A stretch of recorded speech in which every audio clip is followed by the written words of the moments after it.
Xenoblade Chronicles 3. It's out, I've beaten it, and I've just been sitting here in my room processing everything I just experienced in that 50-hour journey. You all know that I love Xenoblade Chronicles so much. It's the most beautiful blend of storytelling with a rich world, and engaging gameplay, and insanely good music, and you can wear a scuba outfit, and it's just such a great time. Xenoblade Chronicles 2, on the other hand, is a game I have very mixed feelings on. It's got an insanely fun, albeit initially confusing battle system. It has more of those engrossing and stunning locales, the music is godlike, and there are these genuinely beautiful and intriguing moments. But it just absolutely raw-dogged it in the presentation department, which acts as this constant barrier that stops you from getting invested into the world. But who gives a shit about those games? We're here to talk about Xenoblade Chronicles 3, baby! Announced out of nowhere in February, despite being leaked by one of the voice actors, oops. This game looked to merge the worlds of 1 and 2 together, but with a new cast, and the gameplay is smushed together, and it looks so good! And now I've played the game, and as the person with the most objectively correct opinions to have ever lived, let's answer the question. Is Xenoblade Chronicles 3 the very best one? Well, let's start with the Ionios. The world of Xenoblade Chronicles 3 may be the best one to date. I think it'll always be super difficult to rival Xenoblade Chronicles 1, which had this incredibly awesome setup where you were climbing up a giant titan and you get to new areas and see where you were relative to him, and it was just sick. While Xenoblade 2 never quite scratched that same itch, you still had these incredibly expansive and gorgeous areas that were a sight to behold. And yet somehow the world of Xenoblade 3 is so much larger and feels so much more lived in and alive, and how did they do that? It constantly astounded me how massive these areas were while running on the Nintendo Switch of all things. I've heard people say they had frame dips while playing, but I'm gonna be honest, I didn't notice them at all in my playthrough. But then again, I'm not Digital Foundry analyzing each frame for pixel data, and if you'll see here, there was a micro frame drop, which is probably a result of the Switch's Exon 67. What are you talking about? I love Xenoblade 1, and while the areas are all visually impressive, there is really no reason to ever explore them thoroughly. They kind of feel a bit empty, really. On my last playthrough, I actually went and did a bunch more of the side quests that took you further out of the way, and there is just nothing interesting in half of these areas. That's Dunban over there! But here, Monolith Soft have populated the world with so much more stuff that it feels lived in and worth exploring. You've got just a billion more enemies than you did in the previous games, like it's kind of ridiculous how many little dudes are just roaming around, but you've also got these dead soldiers which you can help pass on with your flute, and random battles you can stumble across, and you get to choose whose side you want to back, which is always really funny if it's between two animals and when you win they just don't attack you. Alright, bye. I love that the collectibles are back to being little floaty things on the ground, but even better is that you can actually see what type of item it is before you pick it up, which is way better than Xenoblade 1's mystical orb of blue energy. That's the second diode. Is it, Ryan? Is it really? The colonies and settlements you go to in this game also feel so much more lively and three-dimensional than they ever have before. The NPCs in previous games could have been cardboard cutouts for all I cared, but here the game incentivizes you to talk to them by boosting your affinity and, more importantly, giving you this little star icon if they've got something unique to say. And look, I'm gonna be honest, I rarely, if ever, talk to NPCs in games, but having something like this makes me feel like it's gonna be worth the time, and it mostly always is. You get great bits of world building or opinions on what is going on, and I love that there is this new attention mechanic where you can eavesdrop on bits of info and then discuss it with your group. And oh my god, I haven't even spoken about the group yet. I love these guys so much. I think they might be my favorite cast from the 3 games. They're all so interesting and charismatic and have so much depth and all go on a unique character arc, and it's just incredible. There's Noah, who feels Shulk-esque but is way more pensive and collected. You've got Uni, who I adore with all my heart as she slings at every piece of British slang under the sun. You muppet! There's Lance, who is the actual GOAT, and I'll tell you why. Watch this. He's basically just Ryan. You're a lifesaver. Oh yeah, baby! And that's not a bad thing. He's a fun, lovable musclehead, but also has some great depth later on. And he's besties with Senna, the girl with the goal. She's so fun and cute and lovable on the surface, but like Lance, she has more to her than you'd initially think. Like all the pairings in this game, the two of them really bring out the best in each other, and I love that they work out together. God, they're so cute! Then you got Tyon, who is a fucking nerd. Ugh. And lastly, we have Mio.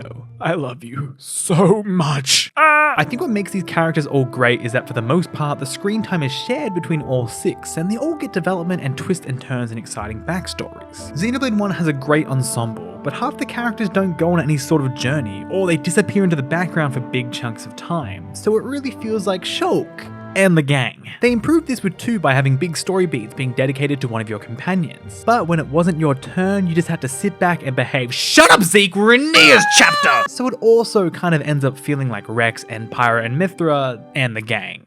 And the weird sex robot Nopon. Ew, yuck. But these characters are all so charismatic and likable, and you get so emotionally attached to them, and their brilliant writing is brought to life by their fantastic cast of actors. The voice acting is good again!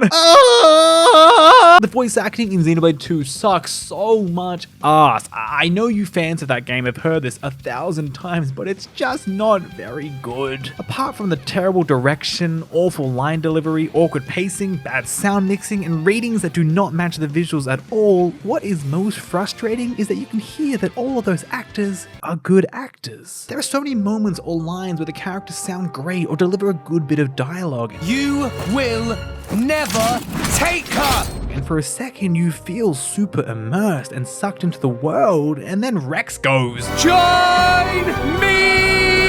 Come on, Rex. But the voice acting in 3 is immediately so much better. The core cast are all performed brilliantly and bring these dramatic and emotional moments in the story to life, or make you fall in love with the characters, or let you fall further into this British sci-fi fantasy. And of course, because it's a Xenoblade game, you get these lovable repetitive sound bites. Come here! I got something for you! The improved performances, plus the more serious tone akin to Xenoblade 1, makes you so immersed into the world and story, and it's so refreshing to have this quality of the series back. I don't think it's quite as consistently good as 1. There are some lines or delivery every now and then that feel awkward or unintentionally funny. Thanks to you, now I can say definitively, there are things in this world.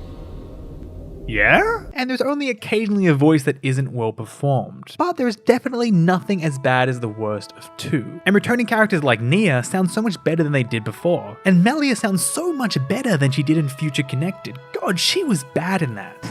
All right, I'm on my way. Although, why does everyone pronounce her name wrong now? You dare to intrude on the presence of Her Majesty, Melia Antiqua. Melia Antiqua, First Princess, has returned, Your Majesty. And can I gush and be a bit cringe for a second? You all know that I am Australian, and it's really frustrating that the only time we are ever in games or movies or whatever, we sound like, "Oi mate, I'm gonna go blow up a bomb, oh crikey!" But Xenoblade 3 has 3 characters voiced by Aussies, and they all sound so good. Van Damme is the GOAT, as he was in Xenoblade 2. And Monica, honestly one of my favorite performances in the entire game. She's got this authoritative yet kind timbre to her, but what I loved the most was she just sounded like a regular old Aussie, like me or the barista at the cafe. I don't know, it's hard to explain, but after only hearing Americans or the occasional Brit in my media, it was just so cool to have this.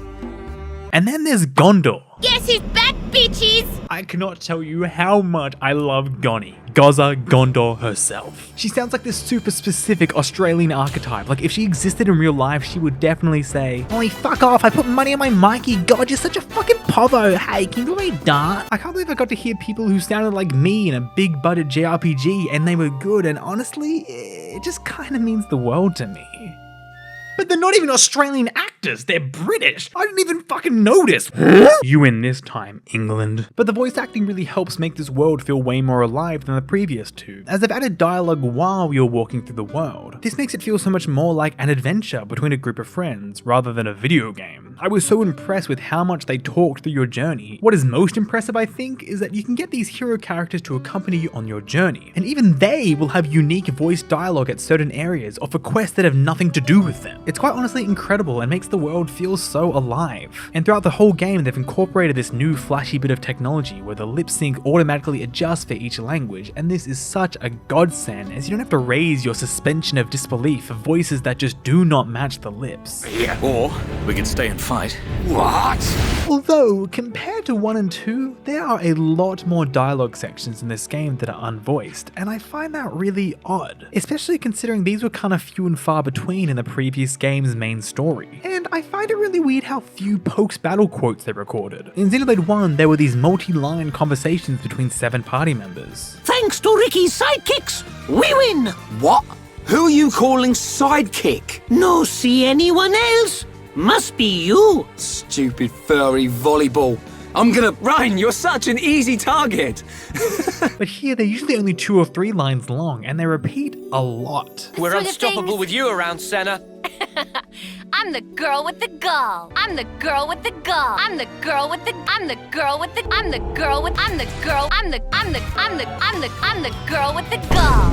I mean, I could still listen to them over and over again because it's really charming, but it is a bit odd they weren't more. But apart from those slight hiccups, it's all very good. It's just presentational things or small little changes made everywhere that make the game feel so much more impressive than the previous two. Like when you're in a cutscene for a boss, it no longer fades out before you can start the fight. Instead, it'll go close up on them and then zoom out and bam, you're already in the fight. And the chain attacks, oh my god, they feel so stylized and you've got this little eye move thing and it's so sick, and when you select Senna, she goes Yippee! Although, both in the chain attacks and the rest of the game, I do wish the sound mixing was a bit better. There were so many times where I'd go, Sure. Let's stay on the lookout for more walls to climb, yeah? huh?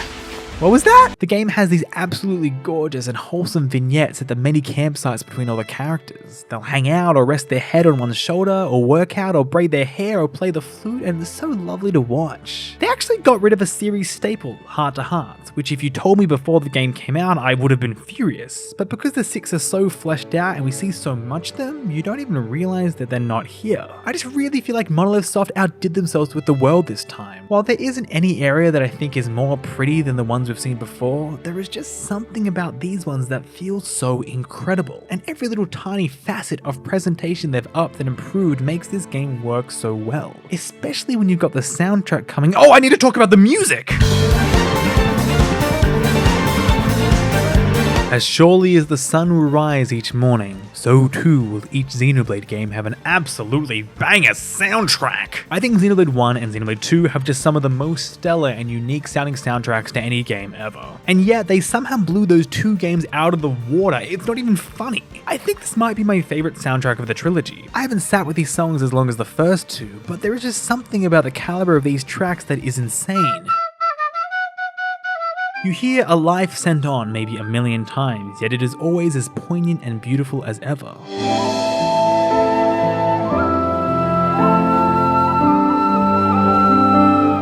They actually recreated the flutes Mio and Noah use in real life and recorded the soundtrack with those, and it gives it this super unique feeling and sound, and I genuinely think it's a masterpiece.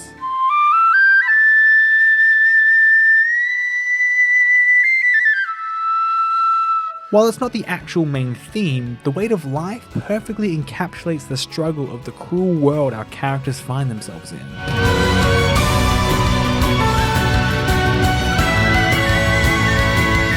And I do think it's cool they sneak in and engage the enemy leitmotif and a bit of 2's counterattack.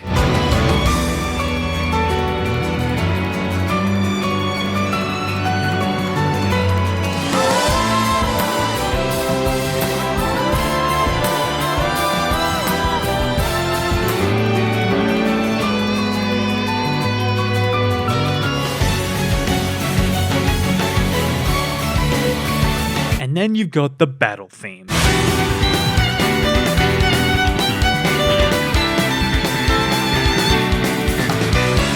They're just insanely good, and there are so many of them, and I mean, you know a game's soundtrack is good when a track titled Tutorial Battle sounds like this.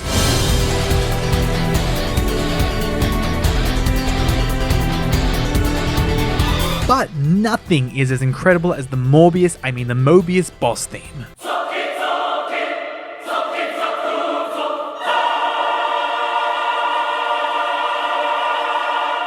It's just a boss theme. Oh my god, calm down, guys. The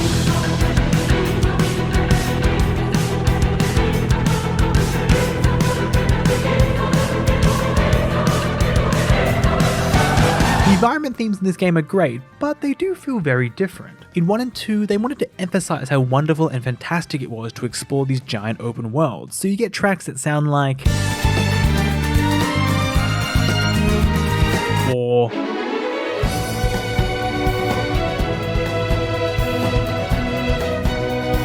But here, they feel a lot more low-key and atmospheric, which I kinda dug.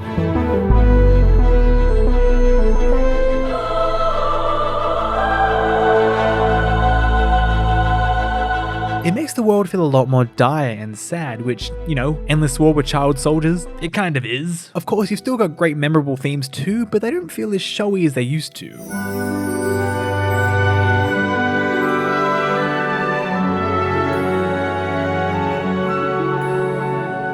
I think by far my favorite area track has got to be for the city, which is kind of a spoilery area, so I'm gonna have the gang stand in front of this wall. Thanks, gang.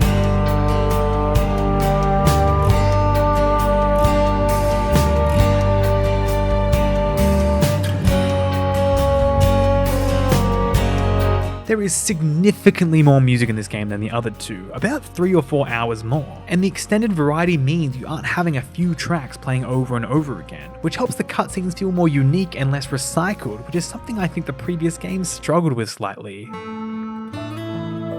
We get it, the past was sad, move on! Pieces never overstay their welcome, and it helps make every battle feel unique and keep the story fresh even tens of hours in. And there's some background tracks for cutscenes that are just so emotional and beautiful, and I just love them to absolute bits.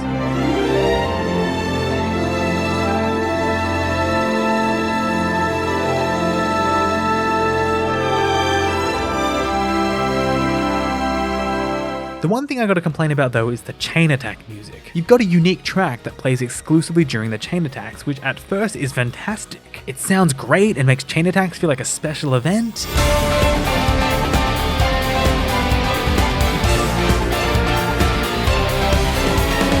And then, you know, by the end you're just so sick of that 2-minute song and it constantly interrupts good boss music, and didn't we have this problem back in the first game?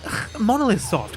Come on. But overall the music is a 10 out of 10, just like 1 and 2. I would honestly suggest buying Xenoblade 3 just to get the soundtrack, with the added bonus of an awesome 50-hour JRPG attached. Oh cool, wow, that's fun. But speaking of that 50+ hour JRPG, how did the gameplay fare? I don't know, you tell me.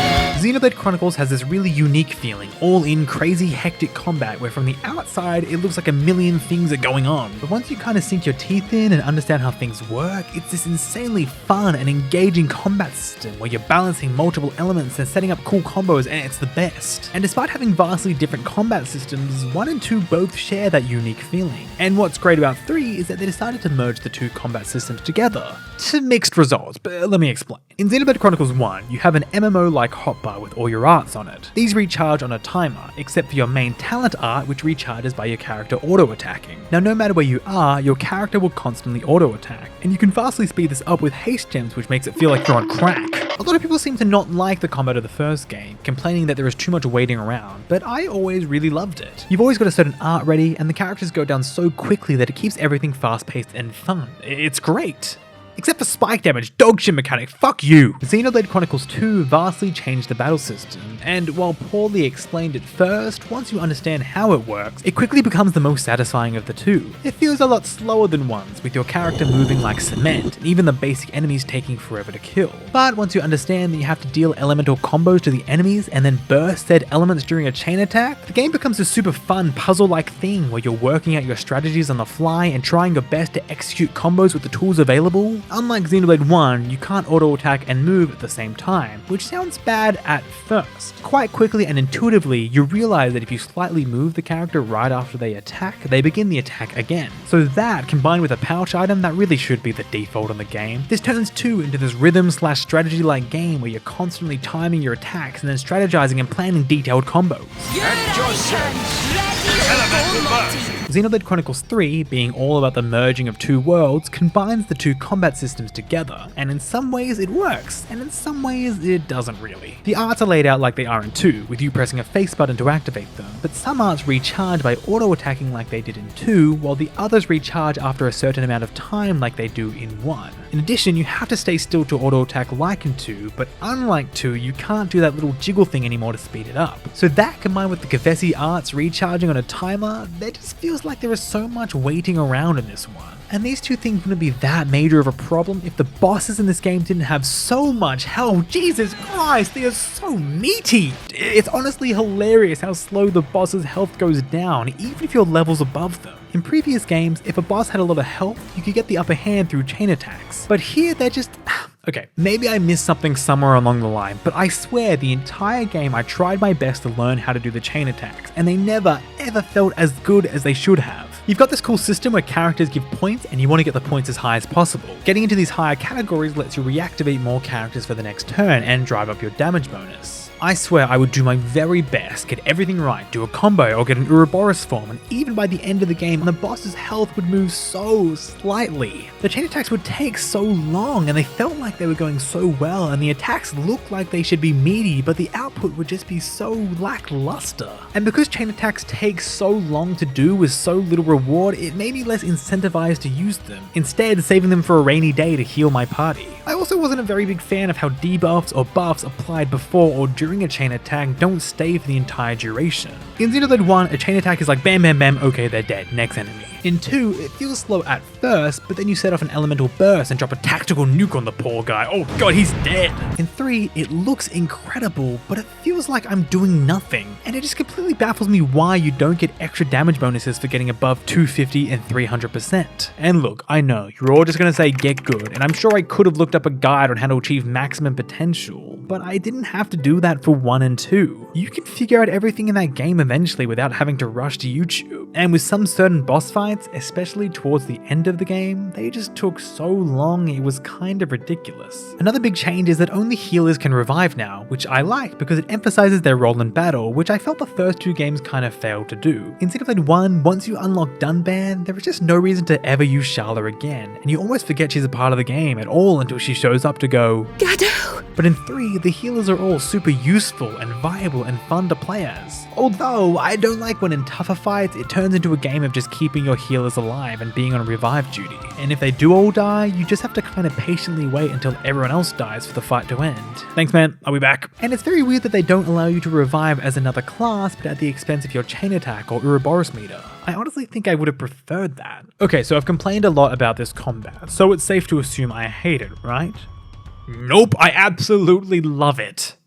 I don't understand you. Like I said up top, there is just nothing that feels as good as Xenoblade's unique chaotic fighting system. Even though there is a bit of waiting around in this one, once you've got your bearings, oh my god, it is so fun and satisfying to cancel your auto attack into a Kavesi art, into an Agnes art, into a fusion art, and then into your talent art. And then doing your fusion arts levels up your interlink to level 3, which then when you fuse into Ouroboros, you can break all your enemies and get a combo going off, or you could do one of the Ouroboros talent arts, and oh, it's just so good. They've also added these cool area of effect circles you can put onto the ground, and I really like that. I kind of can't believe they weren't in the previous games. You've also got 6 party members in battle at once, which feels so crazy and hectic in the best way possible. Every character has a unique class you can change to mix things up. You can now dash around or backflip to get out of the way of attacks or heal your allies. And Mio can wield a fucking pair of guns, so overall I'd say this combat system is incredible. I definitely think it is my least favorite of the 3, but it's only slightly behind these 2.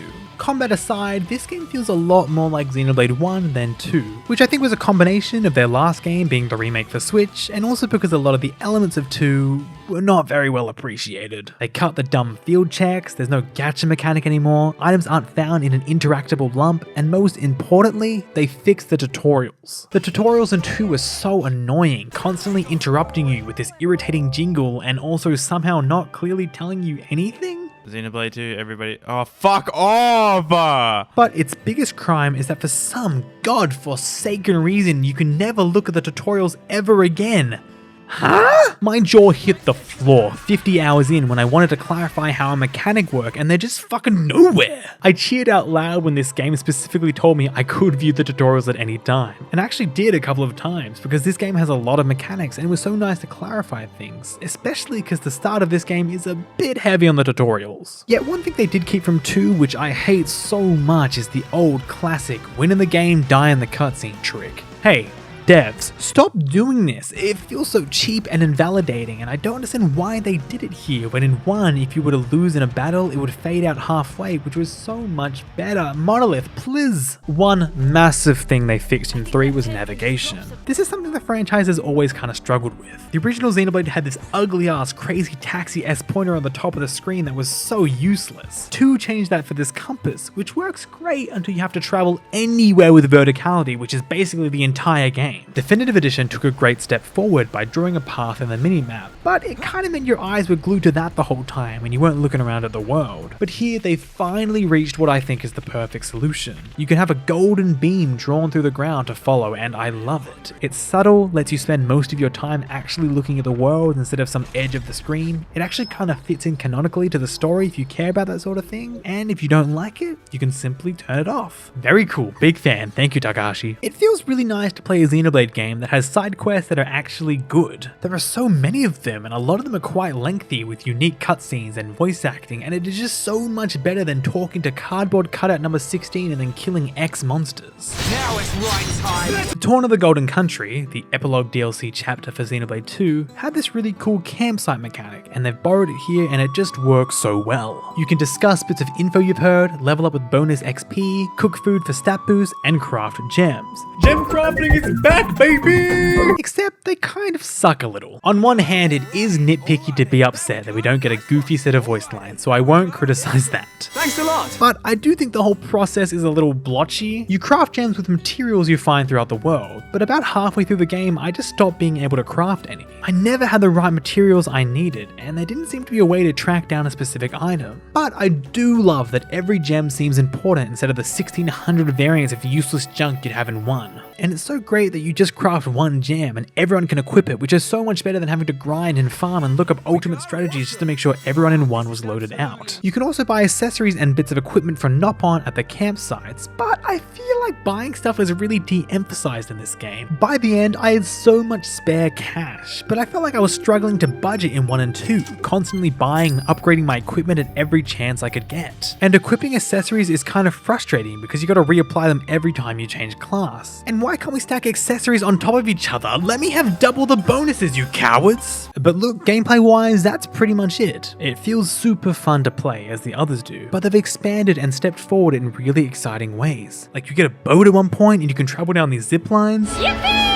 And jumping feels great again, and I don't know, I think this might be my favorite Xenoblade game to just run around and explore. And this world is full of one meaty narrative, and so I think it's about time we get to that. This section is going to be entirely spoiler heavy, so for those of you who aren't quite finished, I'll quickly give you my spoiler-free thoughts. Xenoblade Chronicles 3 hosts some of the best narrative moments in the entire franchise. My jaw was on the ground and I cried and I felt so hard for these characters in this world, and it's absolutely incredible. It also has just some dog shit dumb stuff in here that left me a little sour.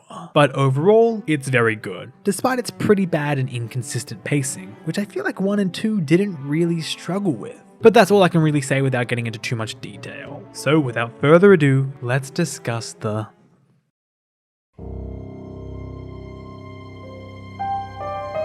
Xenoblade Chronicles 3 is set in a brutal world. Two armies are stuck in a never-ending war against each other. When killed, humans emit motes of energy that are used to prolong one's life. Each army is fighting to keep up their supply of energy so that they may continue to live, which may not even be that long, since no one is able to live beyond a 10-year time period before they are sent off by their respective queen. It's a brutal and twisted cycle these characters are stuck in, and that makes it all the more beautiful when our main character, Noah, hates fighting and acts as an offseer, a soldier who plays a melody on their flute to send off the ones who didn't make it, to honor the dead trapped in a cruel system designed for the betterment of a higher power. Pretty quickly into the story, we run into 3 soldiers from the opposing army, and after a quick duel are stopped by Guernica Vandham, a person who is old, which is a complete mindfuck for these 6 bright-eyed kids because it's impossible for them to grow past the biological age of 20. Vandham unlocks the mystical powers of Ouroboros, which lets these kids fuse together in what is called an interlink, which on one hand, yeah, it does let them turn into cool fusions that beat shit up and it's sick, but on the other hand, it's used brilliantly by the narrative as a way of corroding the walls between these characters. There's a lot of hesitation and looks between Noah and Mio,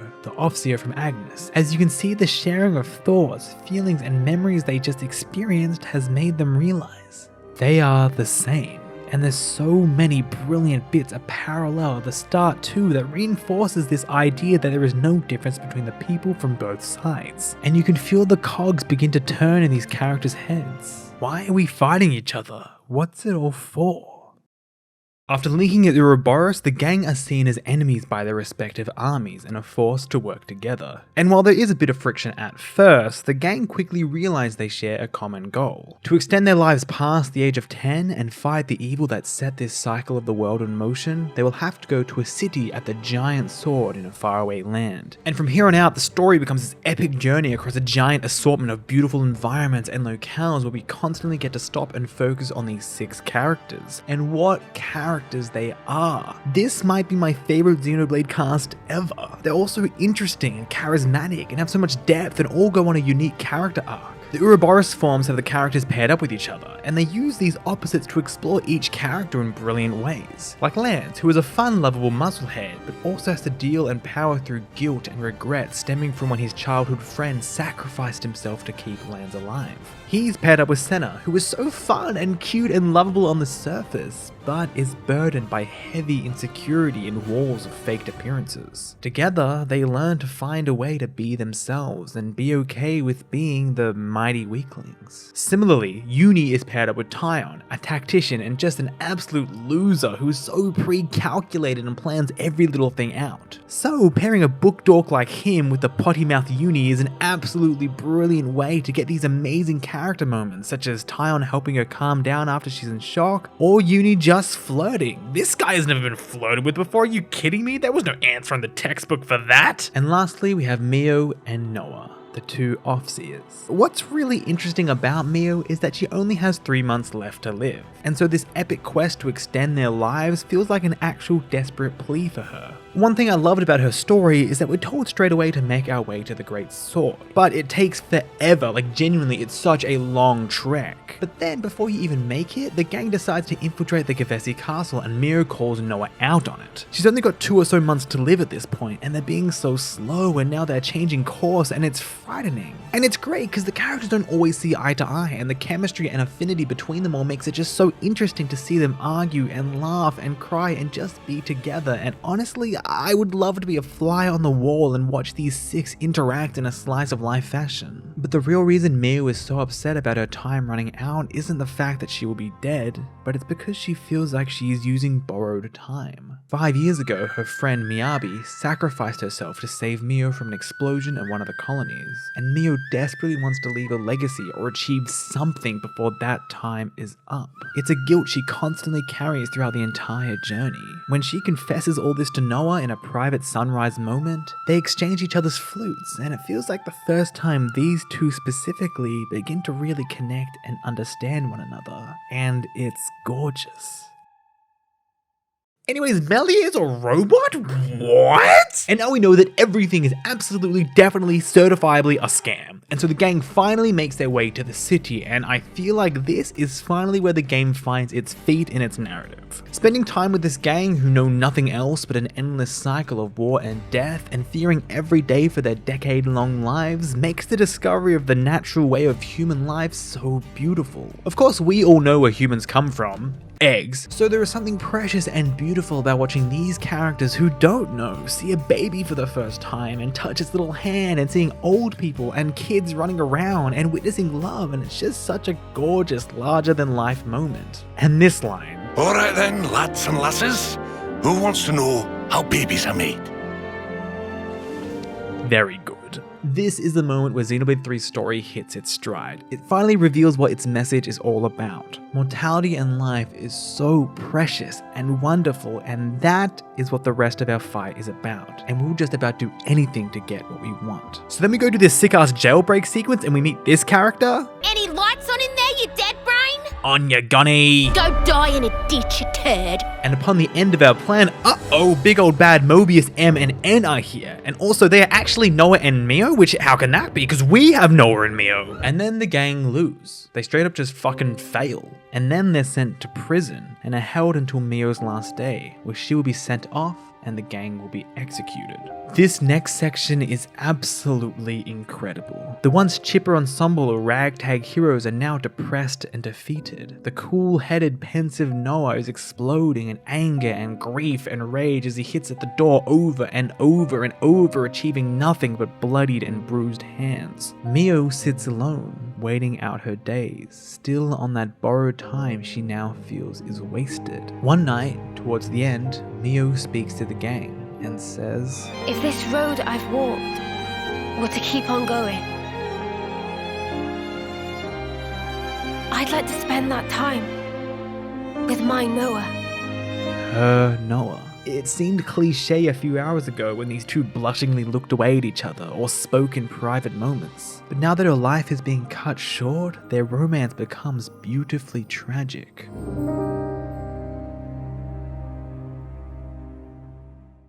The day of, the gang is brought out to be executed, but first they must all watch their beloved friend be sent off. Xenoblade games have killed off people before, it's not quite a rarity, and yet here I just kept denying it over and over and over again. As it got closer and closer, I couldn't believe my eyes. The girl we had grown so close with on this entire journey and learned to love so much was suddenly going to be ripped away. There had to be something any of us could do. It's been fun, Noah. My jaw hit the floor and I cried. This game is a bit slow to start, but it's really important because it makes that moment, Mio's final words, hit all the harder. But we don't even get a moment to rest because Noah is in the fucking clouds or some shit, and we begin to see his memories. Kind of. Earlier on in the story, we found out that when a soldier dies, they actually get reborn at the beginning of their first term. And here we get to view the lives of many different Noahs, and the one thing that is constant is that he and Mio always find each other and fall in love. And every single time, it's cut short. If the doomless cycle of war and destruction wasn't dire enough, now we have a fated love that can never be, that repeats and ends over and over again, and we have to see poor Noah's heart break 1,000 times over. There's one particular version of his past self who manages to have a child with Mio, and then he has to say goodbye to her and to their kid as he fades away from the world, and what the fuck? That's not fair! It's not fair! Mio and Noah deserve to be together, no matter the cost. Which is the exact line of thinking one particular Noah had. Zed, the ruler of Mobius and originator of the current state of the world, offers Noah a proposition. He can go down one path, become Mobius and live for eternity with the love of his life, or repeat the same hopeless cycle where they can never be. What's brilliant about Evil Noah, or N as he is called, is that yeah, it's fucked that he accepted to perpetuate the cruel, torturous world and kill off hundreds of innocent people, who are his descendants technically, just so him and his love could be together forever. But what is brilliant is that you can see where he's coming from. Imagine the love of your life, and knowing that your love will never get to fully bloom, and it is fated to repeat over and over and over again, and there is no world where it can be. Wouldn't you pick the same? It's selfish and horrid, of course, but you can see how he came to that decision. Even our Noah later on in the story says, If I had been in your shoes, I'm sure I would have chosen the same. You would you?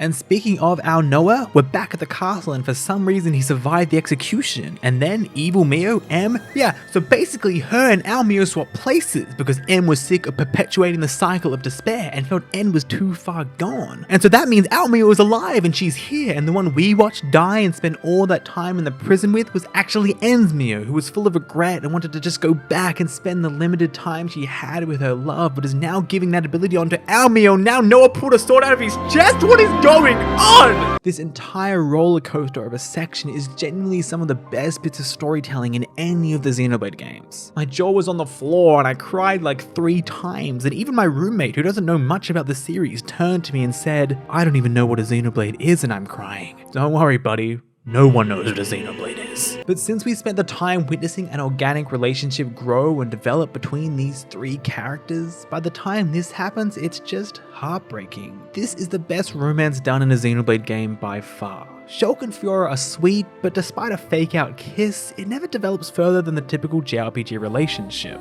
What? Kiss!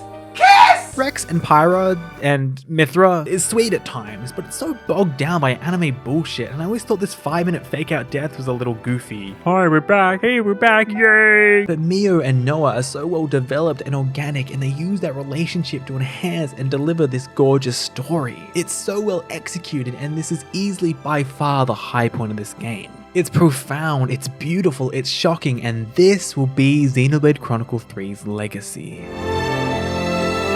And then the other half of the story just loses the fucking plot. The message of Xenoblade Chronicles 3 is sometimes very messy and jumbled. In the middle of the game, it felt like the story finally reached its central theme, which is that life and mortality are precious and choosing what to do with it is a gift worth fighting for. When the characters reach the city, they find out about the existence of the natural human way of life. Babies and growing old and love, and not just a brutal, endless cycle of war. The characters are shell-shocked and so invested in this facet of existence they've never seen before, and it cements their goal and objective. To get old and live life and choose what to do with their life. Which is also what Monica and the Lost Numbers are fighting so hard for, to give these kids a chance. They're risking their sheltered city lives so the Kavesi and Agnes soldiers are able to live a normal life and grow old and write music and read books and explore hobbies and do anything that isn't just an endless 10 years of mindless war. That is the character's fight and destination. But then we find out how the worlds merge together and...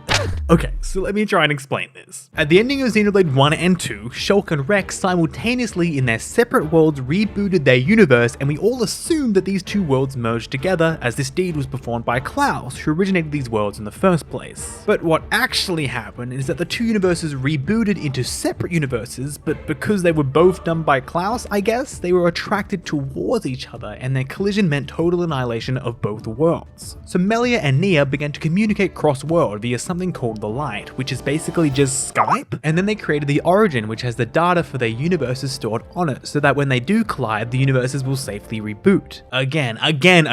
But for some reason, Origin failed to initialize, and at that very moment, people's fears, anxieties, and uncertainties about the future manifested into the form of a godlike creature called Zed, who then froze the world into a stasis that has elements of both of them, and then to stay alive forever, he forces people to kill each other over and over again, and also sometimes he makes random people evil and immortal because he can?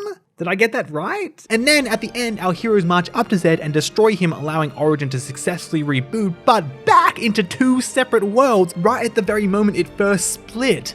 Huh? Why do the worlds split apart at the end? It comes out of absolutely nowhere. Maybe I am dumb and stupid and smelly, but I swear they never mentioned this would happen until it did. Up until this point, it sounded like they were to create a new world and it might go horribly wrong either at the start or at some point down the track, but it was a risk they were all willing to take to escape the horrendous cycle they were trapped in. Zed even says that the two worlds will overlap and be destroyed, and I know he's the personification of anxiety, but still. Me and my roommate felt like deer in headlights when Lance and Senna suddenly started saying they'll never get to train together again. And it's moments like this that make me feel it's almost two stories working against each other. On one hand, I get why they wanted to split the worlds, because the universe is splitting and forcing Mio and Noah to be separated is sad, and I will always cry at endings featuring love that cannot be and memories being erased. But it just comes out of left field and feels so against where the plot was heading. Wasn't the whole point of the journey that we were going to build a new world, to give these characters the will to choose how to live their lives? Splitting the world and then reverting time back to when it was frozen seems so odd. None of these characters will get that victory anymore. The version of them from the past that froze will. They don't remember the events of the game and they didn't learn any lessons, except for arguably Noah, who hears him and Mio's flute and then disappears. But I thought that was more of a symbolic they'll meet again gesture. So the whole story feels like and it was all a dream, which is a bit shit. And I do not understand why Monica and Gondor, whose life fight is for these people to have that choice, would be so totally okay with reverting the world back to where it was and erasing themselves from existence. Peace out. And also, if the two worlds were drawn to collision and destruction because they both are the remnants of Klaus's actions, aren't they just going to be drawn together and destroy each other again and again and again? It's just so odd because Xenoblade Chronicles is very clear in its message. It's a game about not being shackled by fate and carving your own path towards the future. Quite cleverly, Xenoblade Chronicles 2 does the complete opposite, and that game's entire idea is about looking backwards to the past and not letting it control who you are now. Xenoblade Chronicles 3 is for the most part about mortality and how precious life is, but then it kinda loses track of that and also makes it about carving your own destiny, and also about not being held back by the past, and the present is important, but also don't let your fears and anxieties consume it. The game's just doing all these things it's already done, but not as well, and it feels somewhat derivative. And there are a couple of story beats and twists here and there that we've already seen, and it feels kinda weird to have them again. I think a big reason the message feels unclear at times too is because the villains, Mobius, are probably the weakest of the trilogy by far. You're always kinda waiting for a big reveal to happen that'll explain why they're evil, or perhaps give you a sympathetic angle to view them from. At one point, I thought they were going to say that their existence was to keep the two opposite worlds stable, hence the black fog everywhere, and that our protagonist opposing that could have been a cool moral dilemma. But nah, Mobius is just the feelings of anxiety or uncertainty about the future personified, and that form sometimes gives it to random people that die, and then those people are just goofy, depthless villains, and half of them becoming Mobius doesn't make any sense. Chris, my boy, why did he become Mobius? The game tries to tell us that it's because he wanted to see Noah play his song and push him to be the hope of the world, but what? So you're gonna participate in endless slaughter just to see your bestie again and then die? What? Huh? I was kinda disappointed that every single character in a flashback had to be brought back in some form. I really loved Chris just being an inspirational figure in Noah's past, one that taught him the beauty of off-seeing. But I guess we gotta have a boss fight to pad out the end third of the game. There are so many unexplained loose ends in this game, it's sort of ridiculous. What is the Black Fog and Annihilation events? Why does Noah's sword make a sound? What is the actual name of the sword? Is it a Monado? They seem to imply it is, but never follow up on it. And it's not what is used to kill Mobius and revert the world. And where the fuck did Riku get it from? His master pawn? Who was that? Why do him and Melia share a knowing look? Was it Ricky? Why did only Melia and Nia survive the collision into Ionios? Remember Future Connected? Yeah, Future Connected my ass. What the fuck did that have to do with any of this? Why did Mio and Noah get reborn again after becoming Mobius? Especially as they knew that Noah would just come confront him again. Why didn't N and M age like other Mobius? Why can Mobius interlink with each other? What was the whole point of the two interlinked Mobius saying that unlinked life forms are weaker? Was that their original intention? Also, what the fuck even is Ouroboros? Nia made it from a stone? How does that equal energy which lets people fuse with one another and see each other's memories and feelings? Why does it have a time limit? I thought the obvious step was that they were going to learn how to get rid of that and then all combine as 6, but it's not even used in the final battle at all. So much of this world just doesn't make sense or isn't explained entirely well, which I find so baffling because it's a sequel to a game where we had an hour-long cutscene with a guy explaining in excruciating detail. And then I made the mitochondria which form the basis of cells and the cubes which came from an ether. Does this guy ever shut up? I've wondered a lot about whether I was getting my hopes up too much or not, with this being a sequel to 1 and 2. But the marketing and build up to this game made it feel like they were going to be more important than they ultimately were. From the first trailers, we saw Melia and Nia engage the enemy and counterattack appear to the music, and hell, we even got the visual of the Mechonis sword piercing the Orion Titan, really giving off a feeling that it was the worlds of the two games at odds with each other. Of course, I didn't want an MCUS cameo fest where I could salivate at seeing Juju on screen. Oh my god, it's Juju! Best game ever! But I felt really underwhelmed by its connections. The world splitting, both at the beginning and at the end, feels so against the ending of the first game. This new world is boundless. It is home to not only you, but many forms of life. I can see it. In this world, all life will walk towards the future, hand in hand. One day, I hope I can meet them all. The people of this endless world. We'll meet them, and whatever happens, we'll face our future together. It just seems such a bizarre choice to convolute the situation in the way that they did. And the whole world is full of references and iconography that feel like they are made just for us, the audience, and not for the actual characters to be curious about. For example, in the Kevesi Castle, there is the mural of the Bionis and Mechonis that means so much to the first game, but no one ever asks what it is, or even comments on it. Nia and Melia are barely in the main story, and their inclusion didn't really add anything to the plot. If they were literally any other character later, it wouldn't really have mattered. In the post-game, they both get a really lengthy and fantastic hero quest where they go around the world and draw connections to their journeys whilst teaching the new guys important lessons and info. There's this one bit where Melia has a flashback of her old friends and it felt organic, yet sweet and servicing to her character, and I just love these guys so much. And then Nia takes the gang to Mac the Wildwood, which is the remnants of Moritha, and she tells them of humans' eternal fear of the end and the consequences fighting it always brings. This is probably something you ought to know about. Yeah, we do want to know, so tell us! Why wasn't this in the main quest? I would have much rather have done this and grow the characters than dig through holes for a piece of metal. What the fuck was that shit? All we get is a little reference or two in the final game, and then the most forcefully tacked on fan service I may have ever seen. Melia goes, "Ah yes, the Xenoblade." And then Nia is greeted by Poppy, who she had locked up for some reason. And then she looks at this picture of the gang and what? What the fuck? He fucked Pyra and Mithra and Nia? He fucked them all? The homie really said, "I love you too. I love you and all you fucking guys." What the fuck? Also, why do people that you summon by resonating with crystals have vaginas and a reproductive system?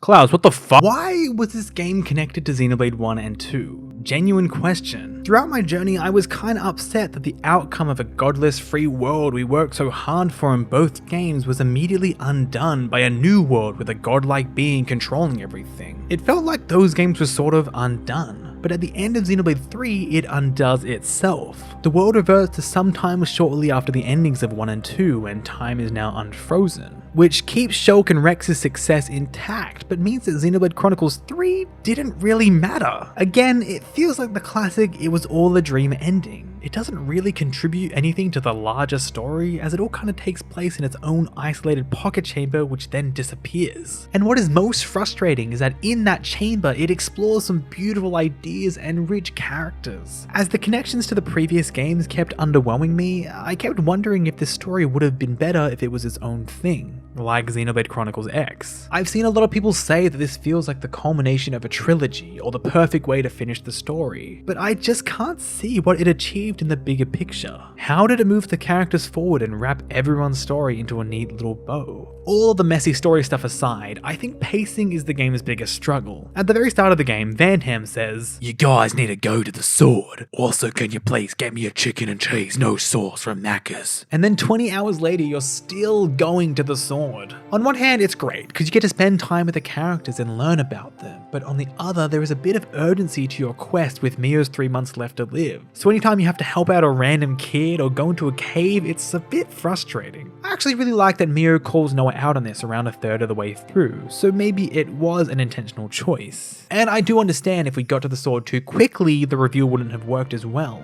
But I don't know, in 1 you're constantly setting new objectives and exciting things are happening at perfectly placed intervals. In 2 you have a similar end destination, but you fail to get there very quickly, and so have to find another slower way around which involves traveling to the different countries with similarly exciting twists and turns to keep the story interesting. Well here, I don't know, it just feels so slow. But then as soon as Melia's face falls off, the story kicks into gear and it's exhilarating and enthralling and I cried, and then when Nia starts explaining the backstory, the pacing just begins to slow down, followed by an underwhelming ending and a disturbingly funny piece of fan art.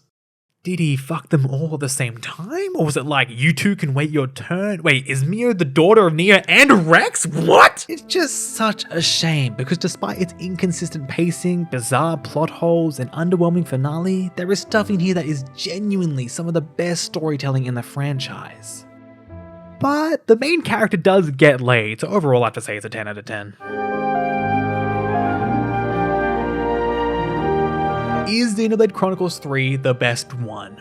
Maybe. If there's anything I realized while playing this, is that every single one of these games has something that makes it the best for different people. There is so much beauty and richness, charismatic and interesting characters, and insanely banger music in Xenoblade 3 that this will undoubtedly be many people's favourite. But personally, for me, it goes like this. Xenoblade 1 is still the GOAT. It's just the perfect story and world paced with brilliant plot twists and a lovable cast and insane music, and there's a Nopon drug deal you have to bust, and it's just fantastic. Xenoblade 2 has incredibly fun combat and so many great ideas and genuinely fantastic moments, but its voice acting is just atrocious. The game is so horribly taught and explained to you, and all that just stops me from getting invested in what's happening.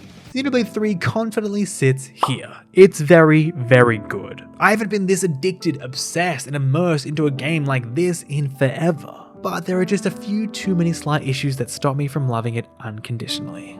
But what did you think? Be sure to drop a comment and let me know what you think. I would genuinely love to read it. Also, hi, this video took so long to do and my opinions have kind of changed slightly, so if you want even more Xenoblade 3 content from me, check the pinned comment and the description, and there's a podcast sort of thingy there. But anyways, please have yourselves a fantastic day and stay snug. See ya.